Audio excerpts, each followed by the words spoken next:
Di setiap zaman, selalu ada manusia yang muncul bukan karena dipanggil oleh rakyat, tetapi karena dipanggil oleh kekacauan. Dan di Amerika, pada akhir abad 19, nama itu adalah John Pierpont Morgan. Seorang bankir, seorang negosiator, dan mungkin raja tanpa mahkota pertama di negeri demokrasi modern. Lahir pada tahun 1837 di Hartford, Connecticut, JP Morgan tumbuh di tengah dunia yang baru mengenal revolusi industri.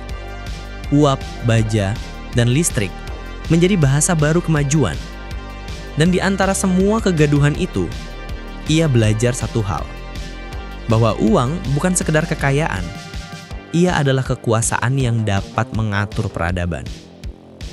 Ayahnya, Junius Morgan, adalah bankir mapan di London. Dari sana, JP muda menyerap filosofi Eropa, disiplin, kerahasiaan, dan prinsip bahwa stabilitas jauh lebih penting daripada kebebasan. Ketika remaja lain bermain atau berpetualang, JP Morgan membaca laporan keuangan, menghafal pola pasar, dan mempelajari psikologi manusia dalam angka-angka. Dia tidak tertarik menjadi populer. Dia ingin menjadi tak tergantikan. Saat kembali ke Amerika, ia menemukan negeri yang sedang tumbuh cepat, terlalu cepat. Pabrik berdiri di mana-mana, kereta api menembus benua, dan spekulasi menjadi candu nasional. Setiap orang ingin kaya dalam semalam. Pasar saham meledak, lalu runtuh, lalu meledak lagi. Bagi Morgan, ini bukan peluang, melainkan penyakit. Pasar tidak butuh kebebasan. Pasar butuh kendali, katanya suatu kali. Ia memulai karirnya di bank kecil, lalu bergabung dengan Drexel & Co. di Philadelphia, sebelum membentuk perusahaan sendiri, JP Morgan & Company. Dari sinilah kekaisaran finansialnya tumbuh. Ia tidak hanya membiayai bisnis, ia menciptakan industri. Morgan membiayai Thomas Edison, menyatukan perusahaan listrik kecil menjadi General Electric. Dia mengendalikan rel kereta api dari pantai timur hingga barat, dan membangun US Steel, perusahaan pertama di dunia yang nilainya menembus $1 miliar. Setiap langkahnya terukur. Setiap investasi bukan sekedar laba, tapi bagian dari visi, membangun tulang punggung ekonomi Amerika, dan memastikan dialah yang memegang kendalinya. Namun kekuasaan besar selalu menimbulkan musuh. Publik mulai menyebut Morgan sebagai King of Wall Street. Koran-koran menggambarkannya sebagai monster berkacamata yang menghisap darah dari para pekerja. Politisi menuduhnya membentuk monopoli, membunuh kompetisi demi keuntungan pribadi. Morgan tidak menjawab. Dia tidak peduli pada opini. Baginya stabilitas ekonomi lebih penting daripada reputasi moral. Dan pada tahun 1895, ia membuktikan betapa besarnya pengaruh itu. Saat cadangan emas Amerika menipis dan dolar nyaris runtuh, pemerintah tak mampu menolong diri sendiri. Presiden Groveland Cleveland terpaksa mengundang Morgan ke Gedung Putih. Dalam pertemuan singkat, Morgan menawarkan solusi. Dia akan menyediakan 3,5 juta ons emas asal pemerintah bersedia membeli lewat perusahaannya. Kesepakatan itu menyelamatkan negara, tetapi juga menandai sesuatu yang lebih dalam. Untuk pertama kalinya, seorang bankir menalangi sebuah nangga. Lalu datanglah krisis 1907. Bursa saham anjlok, bank-bank kehabisan uang, orang-orang antri menarik tabungannya, dan kepercayaan publik hancur. Presiden Roosevelt hanya bisa menonton. Kongres kehilangan arah.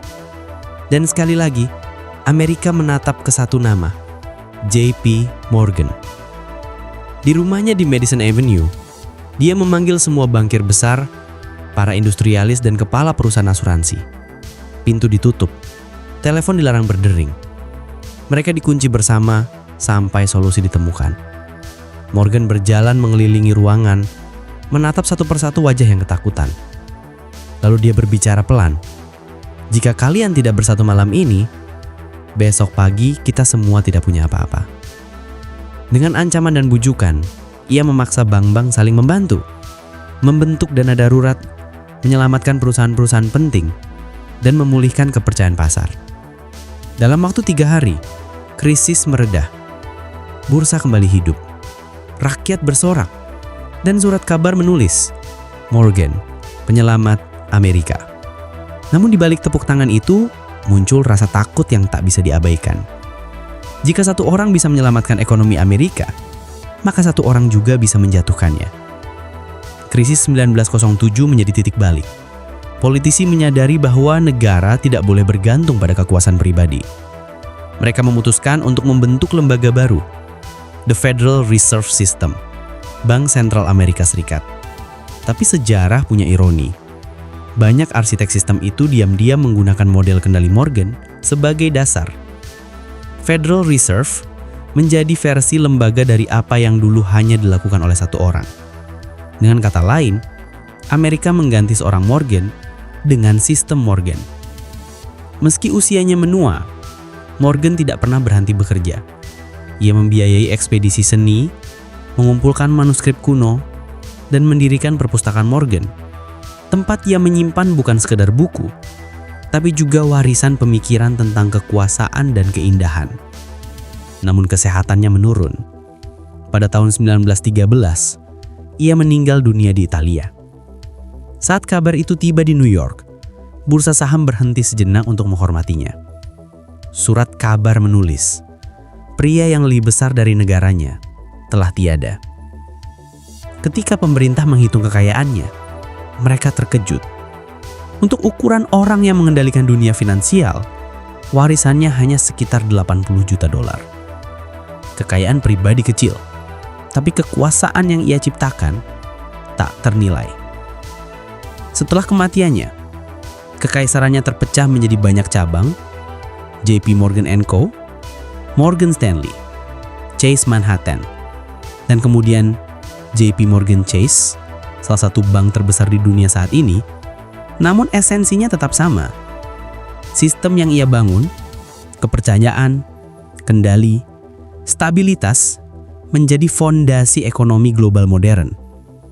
Setiap kali terjadi krisis, dunia menirukan caranya, menyelamatkan sistem, bahkan jika harus mengorbankan kebebasan individu.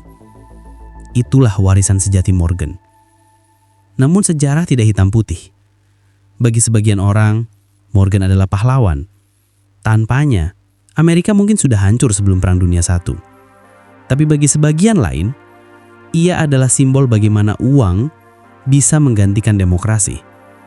Kekuasaan finansial yang ia ciptakan menjadi dasar lahirnya era perusahaan raksasa, di mana keputusan ekonomi beberapa orang bisa menentukan nasib jutaan manusia. Kini, lebih dari seabad kemudian, bayangannya masih terasa. Ketika pasar jatuh, pemerintah dunia kembali mengulang mantra lama. Selamatkan bank dulu, rakyat nanti. Prinsip yang berakar dari logika Morgan.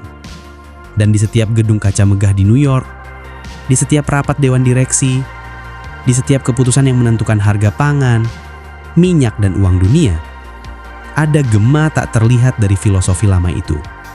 Kendali adalah bentuk tertinggi dari penyelamatan. Namun mungkin pertanyaan sebenarnya bukan apakah Morgan menyelamatkan Amerika, tetapi apa yang diselamatkannya? Apakah ia menyelamatkan rakyatnya? Atau menyelamatkan sistem yang membuat dirinya berkuasa? Karena sejak malam krisis 1907 itu, Amerika tidak pernah benar-benar bebas dari kendali uang. Negara mungkin berganti presiden, tetapi kebijakan ekonomi tetap berjalan di jalur yang sama. Jalur yang ia bangun lebih dari seabad lalu. Dan seperti arsitek yang meninggalkan cetak biru di bawah kota, JP Morgan masih hidup dalam sistem yang tak pernah mati. Ketika kamu menyalakan lampu di rumahmu, itu adalah warisan General Electric. Ketika kamu menabung di bank, itu adalah warisan sistem kredit yang ia ciptakan. Ketika kamu melihat pemerintah menalangi perusahaan saat krisis, itu adalah bayangan dari tahun 1907. Dunia berubah, tapi pola kekuasaan tidak. Morgan hanya mengganti bentuknya, dari manusia menjadi mekanisme. Di akhir hidupnya, Morgan pernah menulis di buku catatan pribadinya, Yang paling sulit dalam hidup bukan menghasilkan uang, tapi membuat dunia tetap percaya bahwa uang itu nyata. Dan mungkin itulah pencapaiannya yang paling besar, membuat seluruh dunia percaya bahwa stabilitas butuh kendali, dan kendali butuh orang seperti dia. Dia menyelamatkan Amerika, benar. Tapi dalam proses itu, dia juga menciptakan sistem yang bahan Amerika sendiri tak bisa lepaskan.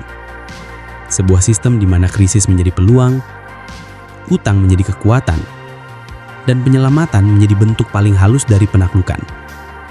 JP Morgan telah pergi, tapi namanya masih mengalir di setiap rekening, di setiap saham, di setiap keputusan ekonomi global yang menentukan hidup kita.